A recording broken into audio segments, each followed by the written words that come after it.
looks like it's jumped the highway up west of us, and it's just roared down like a bloody freight train, and it's actually cut through, and it's subtly's come through at the right time actually, and it's 50 odd metres, and it's shot it bloody up north now, so, but yeah, it's still spotting up there.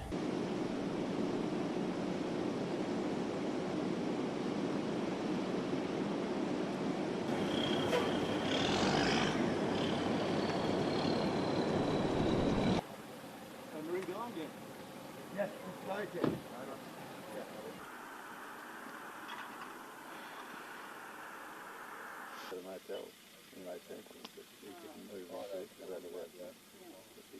Pretty nervous. It's been like this for a week now, an underlying threat, but this is surreal, and as you can feel, the wind has just changed to southerly, so the front's passing through, and the fires over there are now going to be heading straight for all these houses, which is where we live, so it's pretty scary.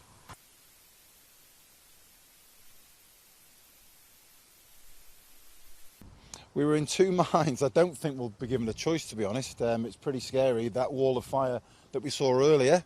I don't know whether we'd be any use trying to save the house, and you're always worried that it's more important to save your family than the actual property itself.